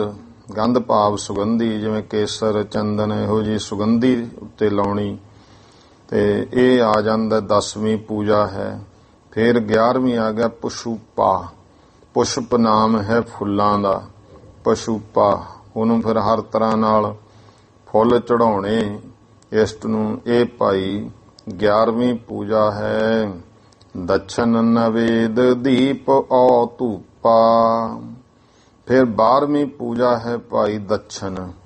ਦਛਨ ਭਾਵ ਫਿਰ ਆਪਣੇ ਇਸ਼ਟ ਨੂੰ ਜਿਵੇਂ ਮਾਇਆ ਆਦਿਕ ਵਸਤਰ, ਮਹਾਰਾਜ ਦੇ ਅੱਗੇ ਆਪਾਂ ਸੇਵਾ ਰੂਪ ਕਰਦੇ ਆਂ, ਇਹ ਦਛਣਾ, ਮਹਾਰਾਜ ਨੂੰ ਦਛਣਾ ਦੇਣੀ, ਭਾਵ ਜਾਂ ਕੋਈ ਮਾਇਆ ਵਸਤਰ ਜਿਹੜੇ ਹੈ ਕਿਸੇ ਨੂੰ ਹੋਰ ਦਾਨ ਕਰਨੇ ਗੁਰੂ ਨਿਮਿਤ, ਇਹ ਆ ਗਿਆ ਜਿਹੜਾ ਦਛਣ ਹੈ, ਦਛਣਾ ਪੂਜਾ ਦੇ ਵਿੱਚ ਆ ਗਿਆ। ਨਵੇਦ, ਦੀਪ ਔ ਧੂਪਾ। ਨਵੇਦ ਨਾਮ ਹੈ ਅੱਗੇ ਇਸ ਤਰ੍ਹਾਂ ਨੈਵੇਦ ਕਰਨਾ। ਫਿਰ ਉਸਦੇ ਜਿਹੜਾ ਹੈ ਕੋਲ ਬੈਠ ਕੇ ਪੂਜਾ ਕਰਨੀ ਸਤਿਕਾਰ ਨਾਲ, ਜਿਵੇਂ ਕੋਈ ਸਾਰੀ ਕੋਲ ਆ ਗਿਆ ਤੇ ਜਿਵੇਂ ਵਿਧੀ ਸਹਿਤ ਹੈ ਆਪਾਂ ਜਿਵੇਂ ਮਹਾਰਾਜ ਨੂੰ ਨਮਸਕਾਰ ਕਰਦੇ ਆਂ, ਫਿਰ ਬੇਨਤੀ ਕਰਦੇ ਆਂ ਖੜ ਕੇ। ਦੀਪ ਅਰ ਧੂਪਾ, ਘਿਓ ਵਗੈਰਾ ਦੀਵਾ ਬਾਲ ਕੇ ਆਰਤੀ ਕਰਦੇ, ਧੂਪ ਦਿੰਦੇ ਹਨ। ਇਹ ਭਾਈ 14ਵੀਂ ਤੇ 15ਵੀਂ ਦੀਪ ਅਰ ਧੂਪਾ। ਦੀਪ ਲਾਦ ਤੇ ਧੂਪ ਇਤਿਆਦਿਕ ਇਹ 14ਵੀਂ ਪੂਜਾ ਹੈ। ਆਰਤੀ ਪੁਨ ਅਰਦਾਸ ਪਨੀਜੈ। ਫਿਰ ਆਰਤੀ ਕਰਨੀ ਤੇ ਉਸ ਉਪਰੰਤ ਭਾਈ ਅਰਦਾਸ ਬੇਨਤੀ ਕਰਨੀ। ਇਹ ਕਹਿਣਾ ਇਹ 16ਵੀਂ ਆਰਤੀ, 15ਵੀਂ ਅਰਦਾਸ 16ਵੀਂ, 16 ਤਰ੍ਹਾਂ ਦੀ ਹੈ। ਖੋੜ ਪੂਜ ਹਰ ਪ੍ਰੇਮ ਲਖੀਜੈ। ਇਉਂ ਹਰ ਪ੍ਰੇਮ, ਹੇ ਬਾਬਾ ਪ੍ਰੇਮ ਸਿੰਘ, ਸੰਤ ਨੈਣ ਪ੍ਰੇਮ ਸਿੰਘ ਜੀ ਕਹਿੰਦੇ 16 ਤਰ੍ਹਾਂ ਦੀ ਇਹ ਪੂਜਾ ਜਾਣ ਲਓ। ਜੈ ਜੈ ਧੁਨ ਧਰਮਸ਼ਾਲਾ ਪੂਰੀ। ਹੁਣ ਦੱਸਦੇ ਨੇ ਉਹ 16 ਤਰ੍ਹਾਂ ਦੀ ਪੂਜਾ ਕਰਕੇ ਜਦੋਂ ਭਾਈ ਜੈ ਜੈ ਦੀ ਧੁਨੀ ਦੇ ਨਾਲ ਧਰਮਸਾਲ ਪੂਰ ਗਈ, ਭਾਵ ਸਾਰੀ ਧਰਮਸਾਲ ਵਿੱਚ ਮਹਾਰਾਜ ਦੀ ਜੈ ਜੈਕਾਰ ਹੋ ਰਹੀ ਹੈ। ਹੋਏ ਦੀਨ ਬਿਨਤੀ ਕਹਿਰੂਰੀ। ਨਿਮਾਣਾ ਹੋ ਕੇ ਫਿਰ ਭਾਈ ਸੁੰਦਰ ਬੇਨਤੀ ਕੀਤੀ। ਭੋ ਪ੍ਰਭ ਮੁਝੈ ਸਨਾਥ ਕਰੀਜੈ। ਭੋ ਪ੍ਰਭ, ਹੇ ਪਰਮੇਸ਼ਰ ਸਰੂਪ ਧੰਨ ਗੁਰੂ ਨਾਨਕ ਦੇਵ ਜੀ, ਮੁਝੈ ਸਨਾਥ ਕਰੀਜੈ। ਮੈਨੂੰ ਵੀ ਨਾਥ ਦੇ ਮੂਹਰੇ ਸੱਸਾ ਲੱਗ ਗਿਆ, ਸਨਾਥ, ਸਹਿਤ ਨਾਥ, ਮੈਨੂੰ ਵੀ ਮਾਲਕ ਵਾਲਾ ਬਣਾ ਲਓ ਜੀ। ਚਰਨ ਸ਼ਰਨ ਕੋ ਪਰ ਨਾ ਦੀਜੈ। ਆਪਣੇ ਚਰਨਾਂ ਦੀ ਸ਼ਰਨ ਦਾ ਪਰਨਾ ਦੇ ਦਿਓ। ਪਰਨੇ ਦਾ ਅਰਥ ਅੱਗੇ ਵੀ ਦੱਸਿਆ, ਆਸਰਾ। ਇਹ ਮੈਨੂੰ ਕਿਰਪਾ ਕਰਕੇ ਦੇਵੋ ਜੀ। ਕਰੋ ਆਪਨੋ ਬਰ ਉਪਦੇਸ਼ੂ। ਤੇ ਆਪਣਾ ਮਹਾਰਾਜ ਸ੍ਰੇਸ਼ਟ ਉਪਦੇਸ਼ ਦੇਵੋ। ਜਹ ਤੇ ਮਿਟ ਹੈ ਜਗਤ ਕਲੇਸ਼ੂ। ਜਿਹਦੇ ਨਾਲ ਮਹਾਰਾਜ ਜੇ ਜਗਤ ਦੇ ਮਨ ਅੰਦਰ ਕਲੇਸ਼ ਹੈ ਮਿਟ ਜਾਣ। ਸਰਬ ਦੇਸ਼ ਕੋ ਕਰੋ ਕਰਤਾਰਥ। ਤੇ ਸਾਰੇ ਦੇਸ਼ ਨੂੰ ਮਹਾਰਾਜ ਜੀ ਕਰਤਾਰਥ ਕਰੋ, ਕਲਿਆਣ ਤੱਕ ਕਰੋ। ਤੁਮ ਬਚਨਨ ਮਹਿ ਚਤੁਰ ਪਦਾਰਥ। ਤੁਹਾਡੇ ਬਚਨਾਂ ਵਿੱਚ ਮਹਾਰਾਜ ਚਾਰੇ ਪਦਾਰਥ ਧਰਮ ਅਰਥ ਕਾਮ ਮੋਕਸ਼ ਹਨ। ਗਿਆਨ ਪ੍ਰੇਮ ਇਸ ਤਰ੍ਹਾਂ ਦੇ ਵੀ ਪਦਾਰਥ ਲਿਖੇ ਹੈ। ਆਸ ਪ੍ਰਕਾਰ ਕੀ ਬੇਨਤੀ ਸੁਣ ਕੇ। ਇਸ ਤਰ੍ਹਾਂ ਦੀ ਬੇਨਤੀ ਸੁਣ ਕਰਕੇ ਬੋਲੇ ਦਿਆਲ ਬਿਰਦ ਨਿਜ ਜਨ ਕੈ। ਇਉਂ ਭਾਈ ਦਿਆਲੂ ਸਤਿਗੁਰੂ ਜੀ ਆਪਣਾ ਜਿਹੜਾ ਹੈ ਬਿਰਦ ਜਾਣ ਕਰਕੇ ਕਹਿਣ ਲੱਗੇ, ਮਨ ਕੋ ਰੋਕਨ ਨਿਰਮਲ ਕਰਨੂ। ਮਹਾਰਾਜ ਹੁਣ ਉਪਦੇਸ਼ ਦਿੰਦੇ ਐ, ਭਾਈ ਮਨ ਨੂੰ ਰੋਕਣਾ ਤੇ ਨਿਰਮਲ ਕਰਨਾ, ਸ਼ੁੱਧ ਕਰਨਾ। ਯਹੀ ਉਪਾਏ ਕਲੇਸ਼ਨ ਹਰਨੋ। ਇਹੀ ਉਪਾਅ ਹੈ ਜਿਹੜਾ ਕਲੇਸ਼ਾਂ ਨੂੰ ਦੂਰ ਕਰਨ ਵਾਸਤੇ ਹੈ, ਕਲੇਸ਼ਾਂ ਦਾ ਨਾਸ਼ ਕਰਨ ਲਈ। ਉਹ ਹੈ ਮਨ ਨੂੰ ਜਿਹੜਾ ਰੋਕਣਾ ਹੈ। ਤਾਂ ਕਿ ਜਾਨੋ ਹੈ ਵਿਦ ਦੋ। ਤੇ ਮਹਾਰਾਜ ਨੂੰ ਪੁੱਛਿਆ, ਮਹਾਰਾਜ ਫਿਰ ਇਹਦੀ ਕੋਈ ਵਿਧੀ ਦੱਸੋ। ਗੁਰੂ ਸਾਹਿਬ ਕਹਿੰਦੇ, ਭਾਈ ਇਸ ਦੀਆਂ ਵਿਧੀਆਂ ਦੋ ਹਨ। ਵੇਦ ਸੰਤ ਪੁਨ ਭਾਖਤ ਜੋ। ਵੇਦ ਗ੍ਰੰਥ ਸੰਤ ਪੁਰਸ਼ ਵੀ ਜੋ ਇਸ ਤਰ੍ਹਾਂ ਹੀ ਦੱਸਦੇ ਹਨ। ਜੋ ਹੋਵੇ ਤੁਝ ਪਾਸ ਸੁਖਾਰੂ। ਜੋ ਵੀ ਭਾਈ ਤੁਹਾਡੇ ਕੋਲੋਂ ਸੌਖਾ ਹੋ ਸਕੇ ਦੋਨਾਂ ਵਿੱਚੋਂ, ਸੋ ਕਰਿਓ ਨੀਕ ਨਿਰਧਾਰੂ। ਉਸ ਨੂੰ ਹੀ ਚੰਗਾ ਨਿਰਧਾਰਤ ਕਰਕੇ ਉਹ ਹੀ ਕਰਮ ਵਿਧੀ ਕਰ ਲੈਣੀ ਚਾਹੀਦੀ ਹੈ। ਸੁਣ ਸ਼ਿਵਨਾਬ ਬੰਦ ਦ્વੈ ਹਾਥਾ। ਸੁਣ ਕੇ ਸ਼ਿਵਨਾਬ ਰਾਜੇ ਨੇ ਦੋਨੇ ਹੱਥ ਜੋੜੇ ਹਨ। ਚਰਨ ਕਮਲ ਪਰ ਕਰ ਮਾਥਾ। ਚਰਨਾਂ ਕਮਲਾਂ ਤੇ ਪੈ ਕਰਕੇ ਮੱਥਾ ਟੇਕਿਆ। ਜੇ ਦ્વੈ ਵਿਧ ਕੇ ਕਹੇ ਉਪਾਈ। ਕਹਿੰਦਾ ਮਹਾਰਾਜ ਜੀ ਜੋ ਤੁਸੀਂ ਦੋ ਤਰ੍ਹਾਂ ਦੇ ਉਪਾਅ ਵਿਧੀਆਂ ਦੱਸੇ ਹਨ, ਕਰ ਬਿਥਾਰ ਸੋ ਦੇਹੁ ਸੁਨਾਈ।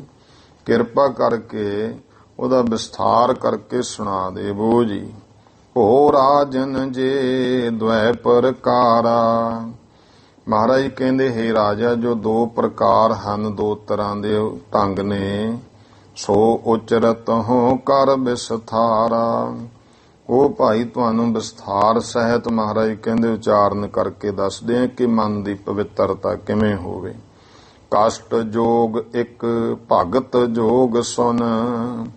ਮਹਾਰਾਜ ਕਹਿੰਦੇ ਦੋ ਵਿਧੀਆਂ ਨੇ, ਇੱਕ ਕਸ਼ਟ ਯੋਗ ਹੈ, ਇੱਕ ਭਗਤੀ ਯੋਗ ਹੈ। ਇਨ ਦੋਨੋਂ ਤੇ ਹੋਇ ਨਿਰਮਲ ਮਨ। ਇਹਨਾਂ ਦੋਨਾਂ ਨਾਲ ਹੀ ਮਨ ਜਿਹੜਾ ਹੈ ਉਹ ਨਿਰਮਲ ਹੋ ਜਾਂਦਾ ਹੈ। ਇਹ ਦੋਵੇਂ ਜੇ ਵਰਤੇ ਨਿਰਮਲਤਾ ਹੁੰਦੀ ਹੈ। ਪ੍ਰਥਮ ਕਸ਼ਟ ਜੋ ਜੋਗ ਬਖਾਨਾ। ਪਹਿਲਾ ਹੈਗਾ ਕਸ਼ਟ ਯੋਗ, ਹਠ ਯੋਗ, ਜਿਹੜਾ ਯੋਗ ਦੇ ਵਿੱਚ ਕਿਹਾ ਅਸ਼ਟ ਅੰਗ ਤਾਂ ਕੇ ਸੁਨ ਕੰਨ। ਇਹਦੇ ਕਹਿੰਦੇ 8 ਅੰਗ ਨੇ ਯੋਗ ਦੇ, ਹਠ ਯੋਗ ਦੇ, ਉਹ ਕੰਨੀ ਸੁਣ ਲੈ। ਯਮ ਨੇਮਾਸਨ ਯਾਮ ਪਰਾਨਾ। ਇਸ ਤਰ੍ਹਾਂ ਦੇ ਇਹਦੇ ਨਾਂ ਲਿਖੇ ਹੈ ਭਾਈ ਸੰਤੋਖ ਸਿੰਘ ਜੀ ਨੇ। ਇਹਨਾਂ ਦਾ ਸਾਰਾ ਢੰਗ ਦੱਸਿਆ। ਉਹ ਸਾਰੇ ਹੁੰਦੇ ਆ ਜਿਵੇਂ ਇੱਕ ਸਵਾਸ ਨੱਕ ਵਿੱਚੋਂ ਖਿੱਚਣਾ ਤਾਹਾਂ ਨੂੰ, ਫਿਰ ਟਿਕਾਉਣਾ, ਫਿਰ ਤਾਰਨਾ, ਜਾਂ ਫਿਰ ਪੇਟ ਨੂੰ ਘੁਮਾਉਣਾ, ਹੋਰ ਕਰਨਾ, ਸਾਰਾ ਕੁਝ ਵੀ ਬਿਰਤੀ ਇਸ ਤਰ੍ਹਾਂ। ਫਿਰ ਜਿਹੜਾ ਲਿਆ ਕੇ ਧਿਆਨ ਜਿਹੜਾ ਹੈ ਉਹ ਤਿਰਕੁਟੀ ਤੇ ਟਿਕਾਉਣਾ। ਇਹ ਸਾਰੇ ਜਿਹੜੇ ਹੈ ਇਹ 8 ਅੰਗ ਯੋਗ ਦੇ ਮੁੱਖ ਮੰਨੇ ਹਨ। ਜਨ ਨੇ ਮਾਸਨ ਯਾਮ ਪ੍ਰਾਨਾ, ਪ੍ਰਾਣਾਯਾਮ, ਨੇਮ ਆਸਣ ਤੇ ਯਮ ਇਤਿਆਦਿਕ। ਪ੍ਰਤਿਹਾਰ ਧਾਰਨਾ ਧਿਆਨਾ, ਪ੍ਰਤਿਹਾਰ ਕਰਨਾ, ਧਾਰਨਾ ਔਰ ਧਿਆਨ ਕਰਨਾ। ਅਸ਼ਟਮ ਜਾਨੋ ਨਾਮ ਸਮਾਦ। 8ਵਾਂ ਜਾਣ ਲੈ ਕੇ ਸਮਾਧੀ ਲਾ ਕੇ ਬੈਠਣਾ। ਪਾਏ ਪਰਮ ਪਦ ਇਨ ਕੋ ਸਾਧ। ਇਹਨਾਂ ਨੂੰ ਸਾਧ ਕਰਕੇ ਪਰਮ ਪਦ ਪਾ ਲੈਂਦਾ ਹੈ। ਪ੍ਰਥਮੇ ਯਮ ਸੋ 10 ਪ੍ਰਕਾਰਾ। ਅੱਗੇ ਫਿਰ ਇਹ ਵੀ ਜਿਹੜੇ 8 ਅੰਗ ਨੇ ਇਹ ਵੀ ਕਈ ਪ੍ਰਕਾਰ ਦੇ ਨੇ। ਜਿਵੇਂ ਪਹਿਲਾ ਯਮ ਹੈ, ਇਹ 10 ਤਰ੍ਹਾਂ ਦਾ ਹੈ। ਲੱਛਣ ਤਿਨ ਕੇ ਕਰੋ ਵਿਥਾਰਾ। ਇਹਨਾਂ ਦੇ ਲੱਛਣ ਕੈਸੇ ਨੇ ਉਹ ਵੀ ਮਹਾਰਾਜ ਕਹਿੰਦੇ ਵਿਸਥਾਰ ਕਰਦੇ ਹਾਂ। ਦੋਹਰਾ ਇਹ ਅਹਿੰਸਾ ਜਾਨੀਏ, ਮਨ ਬਚ ਕਾਇਆ ਤੀਨ। ਕਹਿੰਦੇ ਪਹਿਲਾਂ ਤਾਂ ਅਹਿੰਸਾ ਜਾਣ ਲਓ, ਅਹਿੰਸਾ ਰੱਖਣੀ, ਹਿੰਸਾ ਨਹੀਂ ਕਰਨੀ। ਮਨ ਬਚ, ਮਨ ਬਾ ਕਰਕੇ, ਬਚਨ ਕਰਕੇ, ਕਾਇਆ ਕਰਕੇ, ਇਹ 3 ਜਾਣ ਲਓ। ਪਰ ਕੋ ਬੁਰਾ ਜੇ ਚਿਤ ਬਨਾ, ਮਨ ਕੀ ਹਿੰਸਾ ਚੀਨ। ਹੁਣ ਇਹ ਮਨ ਦੀ ਕਿਹੜੀ ਹੈ ਹਿੰਸਾ? ਵੀ ਪਰਾਏ ਦਾ ਬੁਰਾ ਚਿਤ ਬਣਾ, ਕਿਸੇ ਦੇ ਬਾਰੇ ਸੋਚ ਲੈ ਇਹਦਾ ਬੁਰਾ ਹੋ ਜੇ, ਇਹਦਾ ਨੁਕਸਾਨ ਹੋ ਜੇ, ਇਹ ਮਨ ਦੀ ਹਿੰਸਾ ਹੈ। ਮਨ ਕਰਕੇ ਅਸੀਂ ਹੱਤਿਆ ਕਰ ਰਹੇ ਹਾਂ, ਜਿਹੜਾ ਕਿ ਕਿਸੇ ਦਾ ਬੁਰਾਇਆ ਚਿਤ ਬਣਾ ਵੀ। ਚੌਪਈ ਫੀਕਾ ਬੋਲ ਦੁਖਾਵੇ ਹੀਆ। ਫਿਰ ਬਚਨ ਦੀ ਹਿੰਸਾ ਕੀ ਹੈ? ਕਿਸੇ ਨੂੰ ਫਿੱਕਾ ਬੋਲ ਕੇ ਹਿਰਦਾ ਦੁਖੀ ਕਰ ਦੇਣਾ। ਹਿੰਸਾ ਬਚਨਨ ਕੀ ਕਹਿ ਲੀਆ। ਇਹ ਭਾਈ ਬਚਨਾਂ ਦੀ ਹਿੰਸਾ ਕਹੀ ਜਾਂਦੀ ਹੈ। ਤੀਜੀ ਹਿੰਸਾ ਜੀਵਨ ਕੇਰੀ। ਤੀਜੀ ਹੈ ਸਰੀਰਕ ਤੌਰ ਤੇ ਹਿੰਸਾ ਕਰਨੀ, ਇਹ ਜੀਵਨ ਦੀ। ਤਿਆਗੈ ਇਨ ਕੋ ਹੋਇ ਬਿਨ ਦੇਰੀ। ਇਹਨਾਂ ਨੂੰ ਵੀ ਬਿਨਾਂ ਦੇਰੀ ਤੋਂ ਭਾਵ ਛੇਤੀ ਝੱਟ ਤਿਆਗ ਦੇਣਾ ਚਾਹੀਦਾ ਹੈ। ਦੁਤੀਓ ਸੱਚ ਉਚਰ ਨਿਰਭੈ ਹੈ। ਦੂਜਾ ਹੈ ਸੱਚ ਬੋਲਣਾ ਹੈ, ਨਿਰਭੈ ਹੋ ਕੇ ਕਹਿਣਾ ਹੈ। ਕਬਹੂ ਕੂਰ ਨਹਿ ਕਹਿ ਬਿਦ ਕਹਿ ਹੈ। ਕਦੇ ਵੀ ਝੂਠ ਕਿਸੇ ਵੀ ਤਰੀਕੇ ਨਾਲ ਨਹੀਂ ਕਹਿਣਾ ਹੈ। ਤੀਜੈ ਚੋਰੀ ਭੰਤਨ ਦੋਈ। ਤੀਜਾ ਚੋਰੀ ਹੈ, ਉਹ ਨਹੀਂ ਕਰਨੀ। ਇਹ ਅੱਗੇ ਗਾਹਾਂ 2 ਤਰ੍ਹਾਂ ਦੀ ਹੋ ਜਾਂਦੀ। ਇਹਨਾਂ ਦਾ ਭਾਵ ਜਿਹੜਾ ਜਿਵੇਂ ਆਪਾਂ ਕਹਿੰਦੇ ਆ ਵੀ ਯੋਗ ਦੇ 8 ਅੰਗ ਹੋ ਗਏ, ਅੱਗੇ 8 ਅੰਗਾਂ ਦੇ ਕਈ ਲੱਛਣ ਹੋ ਗਏ। ਜਿਵੇਂ ਪਹਿਲਾ ਅੰਗ ਜਾਮ ਹੈ, ਜਾਮ ਦੇ ਹੀ ਗਾਹਾਂ 10 ਲੱਛਣ ਹੋ ਗਏ। ਉਹ ਲੱਛਣਾਂ ਦੇ ਵੀ ਅੱਗੇ ਕਈ ਤਰੀਕੇ ਨੇ। ਇਹ ਇਉਂ ਹੈ ਕਿ ਜਿਵੇਂ ਦਰਖਤ ਹੈ, ਇੱਕ ਮੁੱਢ, ਇੱਕ ਤੋਂ 2-3 ਦਾ ਟਾਹਣੀਆਂ ਅੱਗੇ ਦੀ ਅੱਗੇ ਉਹਦਾ ਹੋਰ ਦਾ ਗਾਹਾਂ ਫੁੱਟੀ ਜਾਂਦੀਆਂ। ਬਹੁਤ ਲੰਬਾ ਵਿਸ਼ਾ ਹੈ ਤੇ ਇਹਨੂੰ ਫਿਰ ਕਹਿੰਦੇ ਭਾਈ ਤੀਜਾ ਹੈ ਚੋਰੀ। ਇਹ ਵੀ 2 ਤਰ੍ਹਾਂ ਦੀ ਹੈ। ਇੱਕ ਤਨ ਕੀ, ਇੱਕ ਮਨ ਕੀ ਹੋਈ। ਇੱਕ ਤਨ ਦੀ ਚੋਰੀ ਹੈ, ਇੱਕ ਮਨ ਦੀ ਚੋਰੀ ਹੈ। ਪਰ ਕੀ ਵਸਤ ਛਪਾਵਨ ਕਰਨੀ। ਇੱਕ ਹੈ ਵੀ ਕਿਸੇ ਵਸਤੂ ਕਿਸੇ ਹੋਰ ਦੀ ਹੈ, ਉਹ ਛਪਾ ਲੈਣੀ। ਤਨ ਦੀਆਂ ਚੋਰੀਆਂ ਹੁੰਦੀਆਂ, ਚੋਰੀ ਕਰਦਾ, ਚੀਜ਼ ਮਿਲ ਗਈ ਉੱਥੇ ਲੁਕੋਤੀ, ਛਪਾਈ ਦਿੱਤੀ ਚੁੱਪ ਕਰਕੇ ਇੱਥੇ।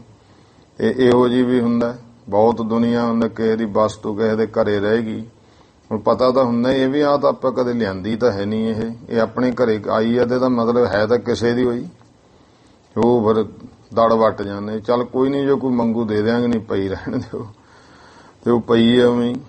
ਇਸ ਤਰ੍ਹਾਂ ਇਹ ਤਨ ਦੀ ਚੋਰੀ ਹੈ। ਇਹੋ ਕੋਰੀ ਹੈ ਤਨ ਕੀ ਬਰਨੀ।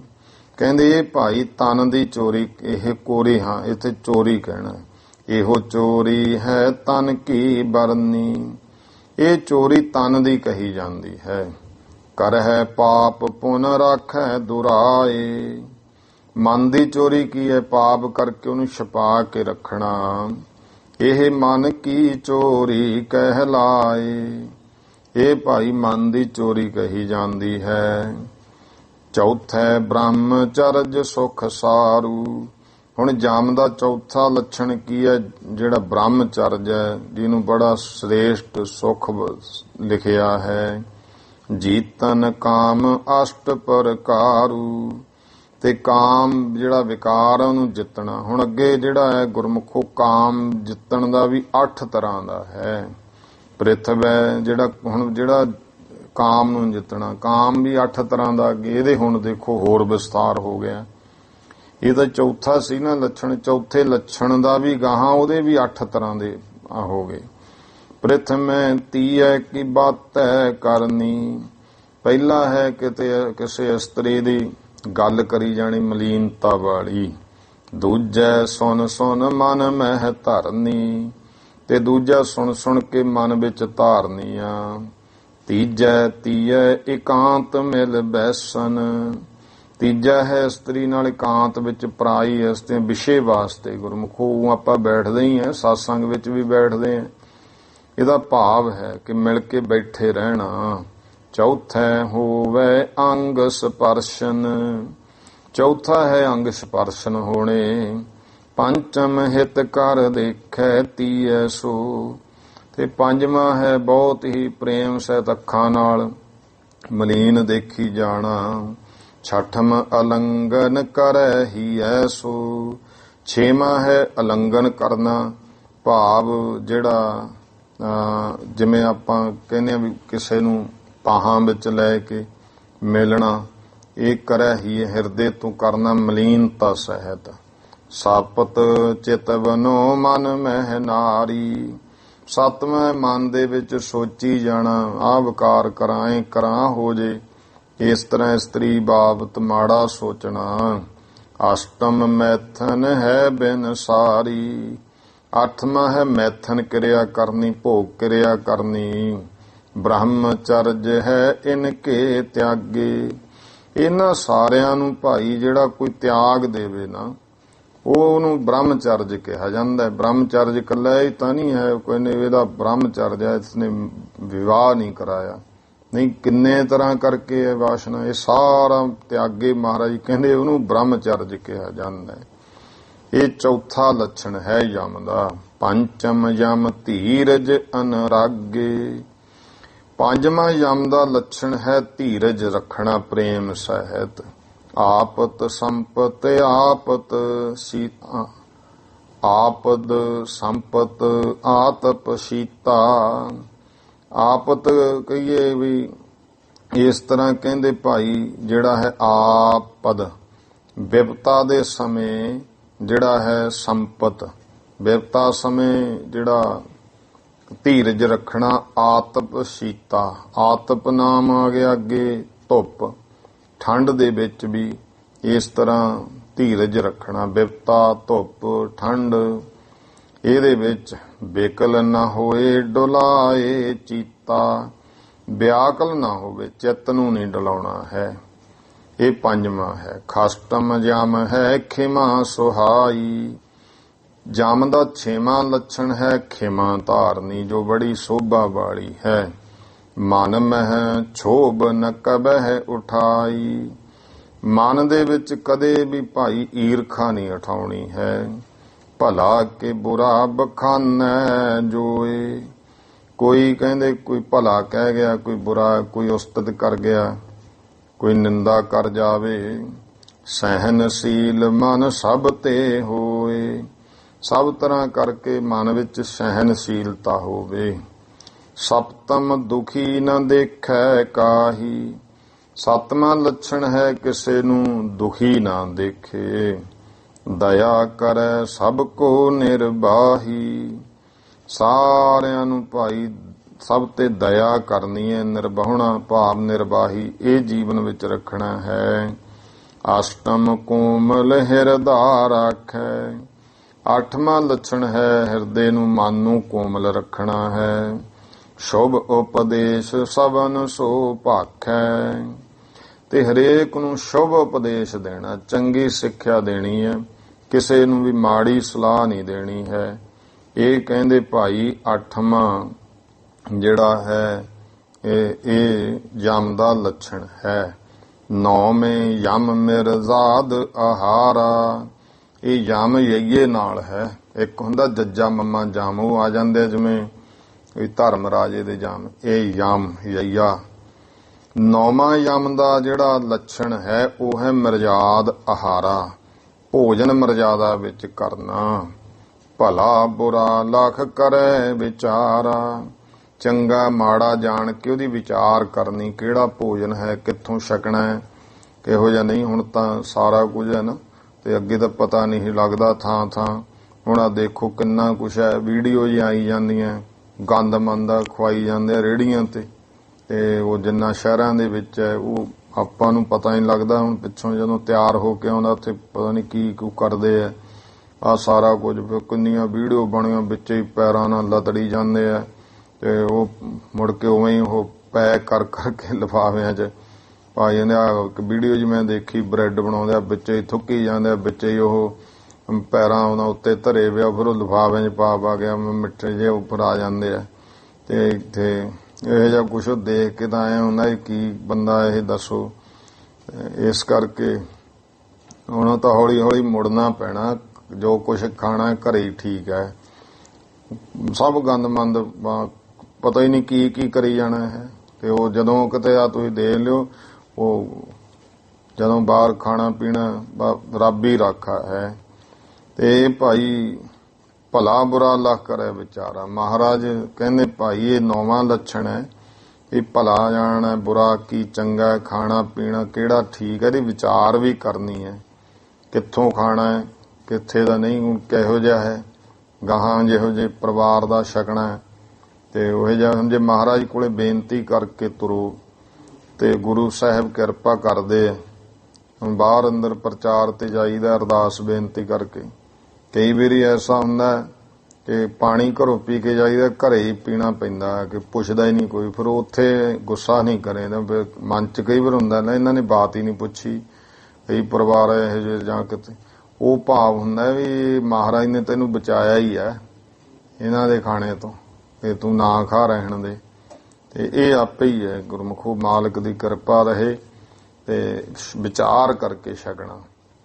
ਇੱਕ ਨੂੰ ਕੁਦਰਤੀ ਹੈ, ਤੁਸੀਂ ਇੱਕ ਕੋਈ ਪਾਠ ਪੂਜਾ ਕਰਨ ਵਾਲੇ ਨਿਤਨੇਮੀ ਹੈ ਤੇ ਸਤੋ ਗੁਣੀ ਸੁਭਾਅ ਵਾਲੇ, ਉਹਨਾਂ ਦੇ ਘਰੋਂ ਛਕ ਲਓ, ਮਨ ਨੂੰ ਸ਼ਾਂਤੀ ਆਊ। ਇੱਕ ਉਹੇ ਜਿਹੇ ਨੇ ਵਿਕਾਰੀ ਨੇ ਹੋਰ ਹੈ, ਉੱਥੇ ਖਾ ਲਓ, ਉਹੋ ਜਿਹਾ ਮਨ ਹੋ ਜਾਊਗਾ। ਤੇ ਜੈਸਾ ਅੰਨ ਤੈਸਾ ਮਨ, ਇਹੀ ਤਰ੍ਹਾਂ ਦਾ ਜਿਹੜਾ ਬਾਕੀ ਭੋਜਨ ਨੇ ਜਿੰਨੇ ਵੀ ਹੈ। ਤੇ ਇਸ ਕਰਕੇ ਸਾਨੂੰ ਜਿਹੜੇ ਤਮੋ ਗੁਣੀ ਖਾਣੇ ਆ ਉਹਨਾਂ ਤੋਂ ਵਰਜਿਆ ਹੈ। ਮਹਾਰਾਜ ਕਹਿਣ ਲੱਗੇ ਨੌਵੇਂ ਯਮ ਮਿਰਜ਼ਾਦ ਆਹਾਰਾ, ਜਿਹੜਾ ਭਾਈ ਆਹਾਰ ਹੈ ਨਾ, ਭੋਜਨ ਹੈ, ਉਹ ਮਰਜ਼ਾਦਾ ਵਿੱਚ ਕਰਨਾ। ਭਲਾ ਬੁਰਾ ਲਖ ਕਰੈ ਵਿਚਾਰਾ, ਭਲਾ ਬੁਰਾ ਜਾਣ ਕੇ ਵਿਚਾਰ ਕਰਨੀ ਹੈ। ਕਈ ਬੰਦੇ ਕਹਿੰਦੇ ਵਿਚਾਰ ਕਰਨੇ ਨੇ, ਭਾਈ ਆਪਣਾ ਵਿਚਾਰ ਰੱਖਦਾ ਹੈ ਵੀ ਬਾਹਲਾ ਹੀ ਵਿਚਾਰ ਕਰਦਾ ਇਸ ਕੰਮ ਦੀ। ਮੈਂ ਮਹਾਰਾਜ ਨੇ ਕਿਹਾ ਕਰਨੀ ਹੈ। ਖਾਵਨ ਭੂਖ ਆਹਾਰ ਹੈ ਜੇਤੋ, ਭਾਈ ਜਿੰਨੀ ਕੁ ਭੁੱਖ ਹੈ ਨਾ ਉਸ ਹਿਸਾਬ ਨਾਲ ਹੀ ਭੋਜਨ ਛਕਣਾ ਹੈ। ਚੌਥੇ ਭਾਗ ਖਾਏ ਕੰਮ ਤੇਤੋ, ਜਿੰਨੀ ਭੁੱਖ ਹੈ ਉਦੋਂ ਜਿਹੜਾ ਹੈ ਚੌਥਾ ਕਿੱਸਾ ਘੱਟ ਜਿਹੜਾ ਕੰਮ ਭਾਵ ਥੋੜਾ ਖਾਣਾ ਹੈ। ਦਸਵੇਂ ਯਮ 100 ਚ ਲਖੀਜੈ, ਦਸਵਾਂ ਮਹਾਰਾਜ ਕਹਿਣ ਲੱਗੇ ਸ਼ਿਵਨਾਭ, ਇਹ ਯਮ ਦਾ ਲੱਛਣ ਹੈ ਸ਼ੌਚ, ਪਵਿੱਤਰਤਾ, ਸ਼ੌਚ ਇਸ਼ਨਾਨ ਦੀ, ਜਿਵੇਂ ਸ਼ੌਚ ਰੱਖਣੀ। ਜਲ ਮ੍ਰਿਤਕਾ ਇਸ਼ਨਾਨ ਕਰੀਜੈ। ਜਲ ਮ੍ਰਿਤਕਾ, ਮ੍ਰਿਤਕਾ ਕਹਿੰਦੇ ਨੇ ਮਿੱਟੀ ਨੂੰ। ਤੇ ਇਸ ਤਰ੍ਹਾਂ ਪਹਿਲੇ ਸਮਿਆਂ ਦੇ ਵਿੱਚ, ਹੁਣ ਜਿਵੇਂ ਆਪਾਂ ਸਾਬਣ ਵਗੈਰਾ ਲਾ ਦਿੰਦੇ ਆ, ਪਹਿਲਾਂ ਮ੍ਰਿਤਕ ਜਿਵੇਂ ਗਾਚੀ ਗੁੱਚੀ ਇਹੋ ਜਿਹਾ ਕੁਛ ਦੁਨੀਆ ਲਾ ਲੈਂਦੀ ਹੁੰਦੀ ਸੀ ਪਿੰਡੇ ਤੇ। ਇਸ ਤਰ੍ਹਾਂ ਭਾਈ ਇਸ਼ਨਾਨ ਕਰਨਾ, ਜਾਂ ਮ੍ਰਿਤਕਾ ਕਹੀਏ, ਆ ਜਿਹੜਾ ਮਿੱਟੀ ਦਾ ਸਰੀਰ ਹੈ, ਇਸ਼ਨਾਨ ਕਰਨਾ ਇਸ ਦਾ ਜਲ ਦੇ ਨਾਲ। ਦ્વੈਖ ਕੀ ਮਲ, ਦ્વੈਖ ਕੀ ਮਲ ਔਰ ਮਾਹੀ, ਰਾਗ ਦ્વੈਖ ਕੀ ਮਲ ਔਰ ਮਾਹੀ। ਤੇ ਇਹਦੇ ਨਾਲ ਨਾਲ ਭਾਈ ਅੰਦਰ ਦੀ ਸੁਚਮਤਾ ਜਿਹੜੀ ਹੈ, ਈਰਖਾ ਦ્વੈਸ਼ ਦੀ ਮੈਲ ਹੈ ਹਿਰਦੇ ਵਿੱਚ। ਤਜ ਕਰ ਸੌਜ ਕਰਤ ਹੈ ਤਾ, ਤਜ ਕਰ ਸੌਚ ਕਰਤ ਹੈ ਤਾਹੀ। ਇਹ ਕਹਿੰਦੇ ਛੱਡ ਕਰਕੇ ਭਾਈ ਉਹੀ ਫਿਰ ਜਿਹੜਾ ਕੁਝ ਭਾਈ ਈਰਖਾ ਦ્વੈਸ਼ ਛੱਡ ਦੇਵੇ, ਉਹੀ ਜਾਣੋ ਕਿ ਸੱਚੀ ਪਵਿੱਤਰਤਾ ਕਰਦਾ ਹੈ। ਯਮ ਦਿਸ ਇਸ ਪ੍ਰਕਾਰ, ਯਮ 10 ਇਸ ਪ੍ਰਕਾਰ ਅਲਾਏ। ਹੁਣ ਯੋਗ ਦੇ 8 ਅੰਗ ਨੇ, ਜਿਨ੍ਹਾਂ ਵਿੱਚੋਂ ਪਹਿਲਾ ਅੰਗ ਯਮ ਹੈ, ਤੇ ਯਮ 10 ਤਰ੍ਹਾਂ ਦਾ ਹੈ। ਹੁਣ ਉਹ 10 ਵੀ ਜਿਹੜੇ ਲੱਛਣ, ਉਹਨਾਂ ਦੇ ਵੀ ਅੱਗੇ ਕਈ ਕਈ ਰੂਪ ਹੋ ਜਾਂਦੇ ਆ। ਤੇ ਇਸ ਤਰ੍ਹਾਂ ਮਹਾਰਾਜ ਕਹਿੰਦੇ ਭਾਈ ਸ਼ਿਵਨਾਭ ਯਮ 10 ਇਸ ਪ੍ਰਕਾਰ। ਇਹ ਜਿਹੜਾ ਯਮ ਹੈ ਯੋਗ ਦਾ ਅੰਗ, ਇਹ ਵੀ 10 ਤਰ੍ਹਾਂ ਦਾ ਹੈ, ਜੋ ਇਸ ਤਰ੍ਹਾਂ ਤੈਨੂੰ ਦੱਸਿਆ ਹੈ। ਨੇਮ ਭੀ ਆਗੈ ਦੇਹ ਸੁਨਾਏ। ਜਿਹੜੇ ਅੱਗੇ ਹੋਰ, ਹੁਣ 8 ਅੰਗਾਂ ਚੋਂ ਅੱਗੇ ਹੋਰ ਨੇਮ ਹੈ, ਅੱਗੇ ਨੇਮ ਦਾ ਦੱਸਣੇ, ਯਮ ਨੇਮ ਇਹ ਅੰਗ ਆ ਗਏ। ਤੇ ਉਹ ਵੀ ਕਹਿੰਦੇ ਭਾਈ ਤੈਨੂੰ ਅੱਗੇ ਦੱਸਾਂਗੇ, ਅੱਗੇ ਸੁਣਾਵਾਂਗੇ। ਇਤ ਸ੍ਰੀ ਗੁਰਪੁਰ ਪ੍ਰਕਾਸ਼ ਗ੍ਰੰਥੇ ਪ੍ਰਥਮ ਮਹੱਲੇ ਰਾਜਾ ਸ਼ਿਵਨਾਭ ਪ੍ਰਤੀ ਉਪਦੇਸ਼ ਪ੍ਰਸੰਗ ਵਰਣਨ। ਜੋ ਭਾਈ ਗੁਰਪੁਰ ਪ੍ਰਕਾਸ਼ ਗ੍ਰੰਥ ਪਹਿਲੇ ਮਹੱਲੇ ਭਾਵ ਸ੍ਰੀ ਗੁਰੂ ਨਾਨਕ ਦੇਵ ਮਹਾਰਾਜ ਜੀ ਦਾ ਜੀਵਨ ਪ੍ਰਸੰਗ, ਜੋ ਰਾਜੇ ਸ਼ਿਵਨਾਭ ਨੂੰ ਮਹਾਰਾਜ ਨੇ ਉਪਦੇਸ਼ ਦਿੱਤਾ, ਉਹ ਪ੍ਰਸੰਗ ਵਰਣਨ ਕੀਤਾ ਹੈ। ਨਾਮ 34ਵਾਂ ਮੰਦਰ ਹੈ। ਇਹ 34ਵੇਂ ਘਰ ਦਾ ਜਿਹੜਾ ਪ੍ਰਸੰਗ ਹੈ, ਇਹ ਭਾਵ ਇੱਥੇ 34ਵੇਂ ਘਰ ਦੇ ਪ੍ਰਸੰਗ ਦੀ ਸੰਪੂਰਨਤਾ। ਕੱਲ ਅੱਗੇ ਆਪਾਂ ਹੋਰ ਮਹਾਰਾਜ ਨੇ ਜੋ ਉਪਦੇਸ਼ ਦਿੱਤਾ ਉਹ ਸਰਵਣ ਕਰਾਂਗੇ। ਆਓ, ਟਾਈਮ ਹੋ ਗਿਆ ਹੈ। ਭੁੱਲ ਚੁੱਕ ਦੀ ਖਿਮਾ ਸਰਬੱਤਮਾਈ ਭਾਈ। ਉਚਾਰਨ ਕਰੋ ਜੀ ਵਾਹਿਗੁਰੂ। ਨਾਮ ਜਹਾਜ ਹੈ, ਚੜੇ ਸੋ ਤਰੇ ਪਾਰ। ਜੋ ਸਰਦਾ ਕਰ ਸੇਵ ਦੇ, ਗੁਰ ਪਾਰ ਉਤਾਰਨ ਹਾਰ। ਵਾਹਿਗੁਰੂ ਜੀ ਕਾ ਖਾਲਸਾ, ਵਾਹਿਗੁਰੂ ਜੀ ਕੀ ਫਤਿਹ।